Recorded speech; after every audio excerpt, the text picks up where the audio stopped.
ಅಧ್ಯಾಯ 20ನೇ ವಚನದಲ್ಲಿರುವಾಗ, ಈಗ ಬಾಗಿಲನ್ನು ನಿಂತುಕೊಂಡು ತಡ್ತಾ ಇದ್ದಾರೆ. ಯಾವನಾದರೂ ನನ್ನ ಶಬ್ದವನ್ನು ಕೇಳಿ ಬಾಗಿಲನ್ನು ತೆರೆದರೆ ನಾನು ಒಳಗೆ ಬಂದು ಅವರ ಸಂಗಡ ಊಟ ಮಾಡುತ್ತೇನೆ ಅಂತ. ದೇವರು ನಿನ್ನ ಜೀವಿತವನ್ನ, ನಿನ್ನ ಕುಟುಂಬದ ಜೀವಿತವನ್ನ, ನಿನ್ನ ಹೃದಯವನ್ನ, ನಿನ್ನ ಕುಟುಂಬವನ್ನ ಆತನು ಬಾಗಿಲನ್ನು ತಟ್ಟುವಾಗ, ನೀನು ಬಾಗಿಲನ್ನು ತೆರೆದರೆ ಆತನು ನಿನ್ನೊಂದಿಗೆ ಊಟ ಮಾಡುವನಾಗಿದ್ದಾನೆ.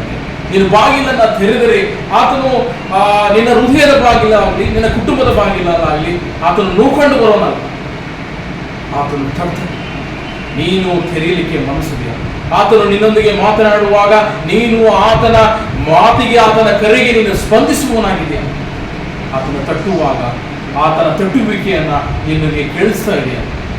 ಒಂದು ವೇಳೆ ನೀನು ಆತನು ನಿನ್ನ ಬಾಗಿಲನ್ನ, ನಿನ್ನ ಹೃದಯದ ಬಾಗಿಲನ್ನ ತಟ್ಟುವಾಗ, ನಿನ್ನ ಕುಟುಂಬದ ಬಾಗಿಲನ್ನು ತಟ್ಟುವಾಗ ನೀನು ತೆರೆದರೆ ನಿನ್ನ ಜೀವಿತದಲ್ಲಿ ನೀನು ಅದ್ಭುತವನ್ನು ನೋಡಲಿಕ್ಕೆ ಸಾಧ್ಯ.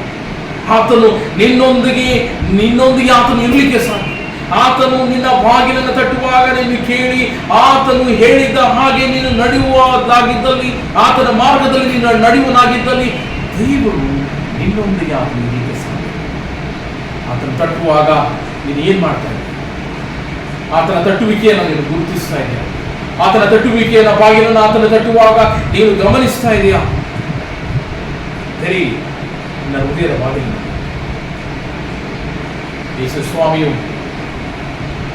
ನನಗಾಗಿ ನಿನಗಾಗಿ ಆತನ ಶಿಲುಬೆಯ ಮೇಲೆ ತನ್ನ ಪ್ರಾಣವನ್ನು ಕೊಟ್ಟು 3ನೇ ದಿನದಲ್ಲಿ ಎದ್ದು ಆತನ ಪ್ರೀತಿಯನ್ನು ಜ್ಞಾಪಕ ಮಾಡು. ಆತನು ನಿನಗಾಗಿ ಸುರಿಸಿದಂತ ರಕ್ತವನ್ನು ಜ್ಞಾಪಕ ಮಾಡಿಕೊಂಡು, ನಿನಗಾಗಿ ಪಟ್ಟಿರತಕ್ಕಂಥ ಶ್ರಮವನ್ನು ಜ್ಞಾಪಕ ಮಾಡು. ಆತನು ನಿಂತುಕೊಂಡು ಬಾಗಿಲನ್ನು ಕಟ್ಟಿರುವಾಗ ನೀನು ನಿನ್ನ ಹೃದಯದ ಬಾಗಿಲನ್ನು ತೆರೆದು ಆತನನ್ನ ನಿನ್ನ ಹೃದಯದಲ್ಲಿ ನೀನು ಆತನನ್ನು ಅಂಗೀಕರಿಸೋಣ. ಸ್ವಾಮಿ, ನೀನೇ ಬಾ, ನನ್ನ ಹೃದಯದ ಬಾಗಿಲನ್ನು ತೆರೆದಿದ್ದೇನೆ, ಕರ್ತನೇ ನನ್ನ ಹೃದಯದಲ್ಲಿ ಬಾ ಎಂಬುದಾಗಿ ನೀನು ಆತನಿಗೆ ಕರೆಯನ್ನು ಕೊಡುವಾಗ ಆತನು ನಿನ್ನ ಹೃದಯದಲ್ಲಿ ಬರಲಿಕ್ಕೆ ಸಾಧ್ಯ. ನಿನ್ನೊಂದಿಗೆ ಆತನು ಮಾತನಾಡಲಿಕ್ಕೆ ಸಾಧ್ಯ. ನಿನ್ನೊಂದಿಗೆ ಆತನು ಅನೇಕ ವಿಷಯಗಳನ್ನು ಆತನ ಕಲಿಸಲಿಕ್ಕೆ ಸಾಧ್ಯ. ಪ್ರಾರ್ಥನೆ ಮಾಡು. ಪ್ರಾರ್ಥನೆ ಮೂಲಕ ಪಶ್ಚಾತ್ತಾಪದ ಹೃದಯದಿಂದ ಆತನ ಪಾದದಲ್ಲಿ ಬರುವಾಗ ದೇವರು ನಿನ್ನ ಜೀವಿತದಲ್ಲಿ, ನಿನ್ನ ಕುಟುಂಬದ ಜೀವಿತದಲ್ಲಿ ದೇವರು ಬಿಡುಗಡೆಯನ್ನು ಕೊಡಬೇಕು.